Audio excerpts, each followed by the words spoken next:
Hello everyone and welcome to my channel Titus class. आज हम class 2 की English में प्रैक्टिस वर्कशीट्स करेंगे। आज की वर्कशीट में भी मिक्स ग्रामर की टॉपिक्स है जिससे कि आप इजीली एग्ज़ाम के लिए प्रिपेयर हो सको। इसीलिए वीडियो को पूरा ज़रूर देखें और वीडियो पसंद आए तो ज़्यादा से ज़्यादा लाइक कीजिए, शेयर कीजिए। चैनल में नए हैं तो सब्सक्राइब ज़रूर कीजिए। अब जितना ज़्यादा लाइक करेंगे उतने ही जल्दी हमारा चैनल ग्रो कर पाएगा। और हमने अपने वर्कशीट्स में CBSE, ICSE, NCERT और ओलंपियाड से रिलेटेड भी क्वेश्चंस रखे हैं जिससे आप सिलेबस के साथ ही साथ कॉम्पिटिटिव एग्ज़ाम्स के लिए भी प्रिपेयर हो सकते। सभी वर्कशीट को अच्छे से एक्सप्लेन किया है। So now let's start with the question. Our first question is circle the prepositions in each sentence. Preposition means position word, हमको मालूम है, इसके पहले भी मैंने आपको कई बार बताया है ना, जैसे in, on, at, like this. First one, please keep the apples in the fruit basket. अब इसमें कौन सा preposition है जिसे हमें circle करना है? Yes, in is the preposition here. Second one, the mongoose ran across the street. Yes, across is the preposition. Position है ना street के उस पार. Third one, the cat is behind the temple. Temple के पीछे. Position क्या है? पीछे. Behind. I will circle behind. Fourth one, we are waiting for you at my house. कहाँ पे? कब? At my house. कहाँ पे? घर में. एट का यूज कब मतलब टाइम में भी होता है, एट 3 PM, 3 AM, इसीलिए मैंने कहा। Next fifth one, she is sitting beside her grandmother. कहाँ बैठी है? ग्रैंडमदर के बाजू में, beside. So beside is the preposition here. Sixth one, the marbles are lying on the floor. Yes, on floor में। Seventh one, the bird is flying over the mountain. Mountain के ऊपर, so over is the preposition. Eighth one, the uniform is lying on the sofa. Sofa में या sofa के ऊपर, on. So I will circle on here. Now move to our next question. Next question भी हमारा preposition का है जिससे कि आपकी प्रेपोजिशन की रिवीजन बहुत अच्छे से हो जाए। Circle the incorrect preposition and rewrite the sentence. अब यहाँ पे आपको जो इनकरेक्ट प्रेपोजिशन है उसे सर्कल करके उस सेंटेंस को फिर से लिखना है। अंडरस्टैंड? ध्यान से सुनोगे क्या रॉन्ग है, मैं उसका राइट आंसर भी बताऊंगी। लास्ट में आप उसको कॉपी कर लोगे, उसके लिए मैंने लास्ट में उसको रीराइट करके लिखा हुआ है पूरा answer.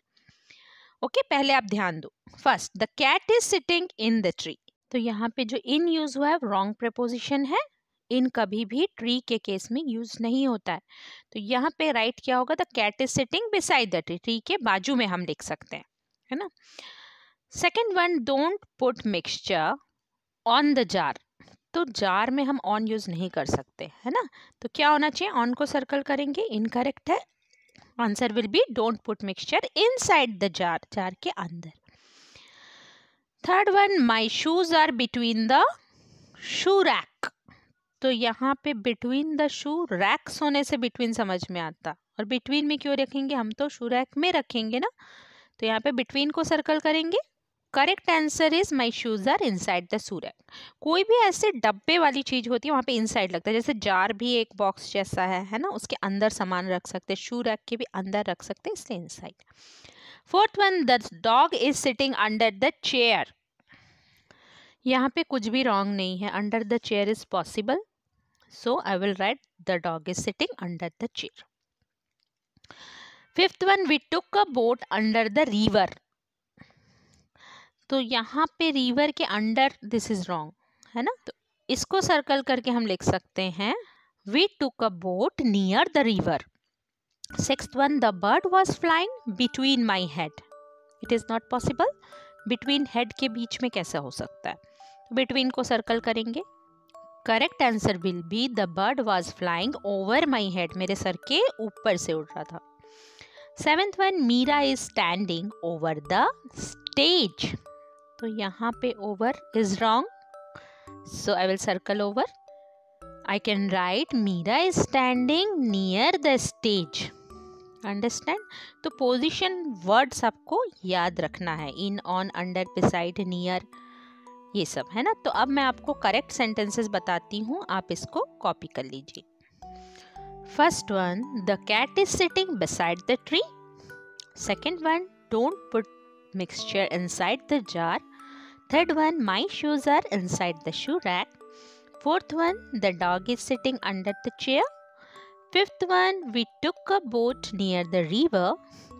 Sixth one, the bird was flying over my head. And seventh one, Meera is standing near the blackboard. To understand? Now move to our next question. Next question is underline the correct describing words for the pictures. यहाँ पे कुछ pictures हैं और उसके नीचे दो option है describing words के, आपको करेक्ट ऑप्शन को अंडरलाइन करना है। First one, it is the picture of a broccoli, पहचाना? दो ऑप्शन है, green, sweet. Describing word means word that describe noun. Broccoli is a noun, अब उसको डिस्क्राइब कौन सा वर्ड कर रहा है? स्वीट तो वो नहीं होता, ग्रीन होता है, so I will underline green. Second one, peacock, beautiful, short. Yes, it is beautiful, beautiful is the describing word here. Now next, it is the picture of a football, sharp, round. Football कभी sharp होता है? नहीं, I can underline round. Next option is I think it is soup. और इसको देखने से ही लग रहा है ये थोड़ा गर्म है, तो hot, cold, it's hot. Next, this boy is saying something in loud. जोर जोर से बोल रहा है ना, और ऑप्शन है हमारे पास sad और loud. So loud will be the describing word. Now lips. Lips कैसे होते हैं? येलो होते हैं, पिंक होते हैं?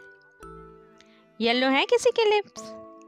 नहीं, पिंक। तो ये समझ में आ गया?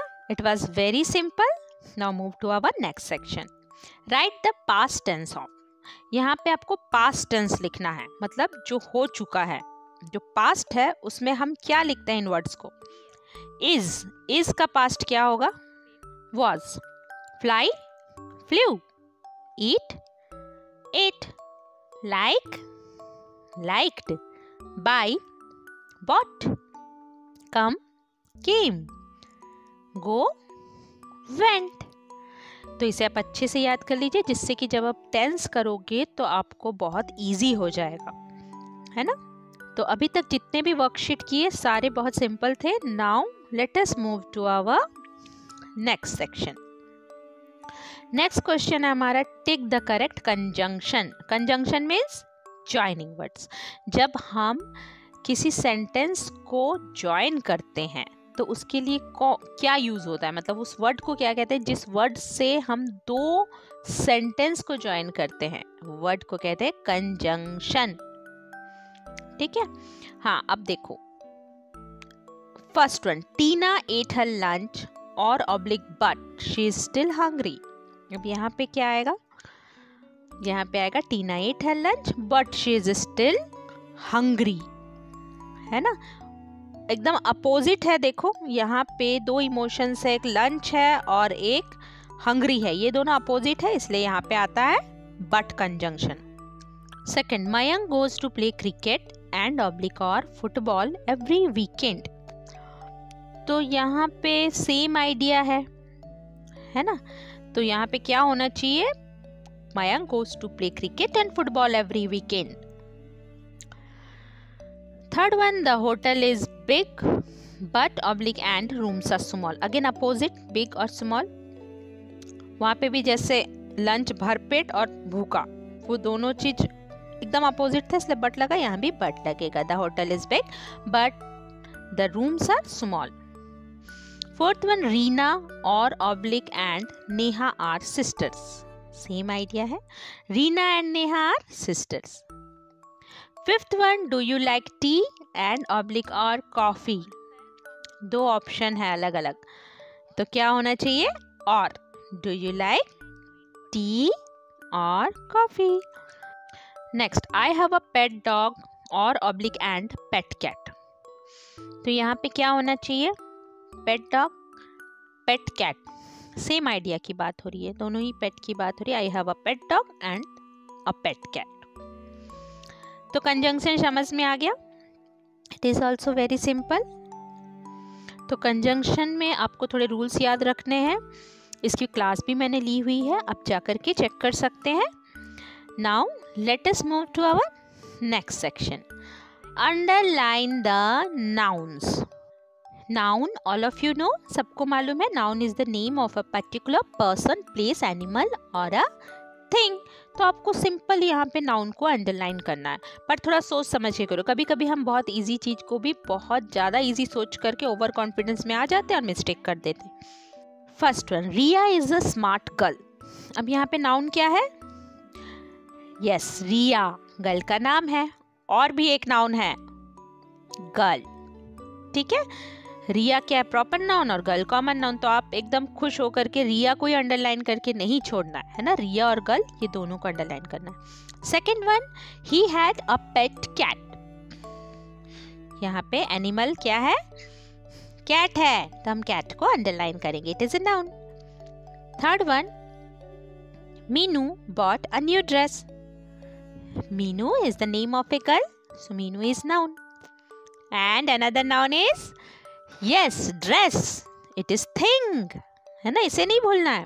I will also underline dress. Fourth one, my mother waters the plants daily. Mother person, it is a noun, I will underline mother. And plants, thing, I will underline plants also.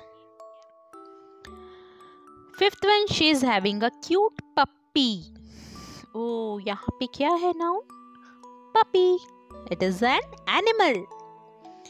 Sixth one, my father can make cakes. Father, person, so I will underline father. And what is making? Cakes. It is thing, so I will underline cakes. Seventh one, Hari is playing cricket. तो यहाँ पे क्या है? Hari person, I will underline Hari, and cricket, name of a game. Okay. Eighth one, I like to eat ice cream. Yes, ice cream is a thing, so I will underline ice cream. It is a noun. So understand all of you, समझ में आ गया noun?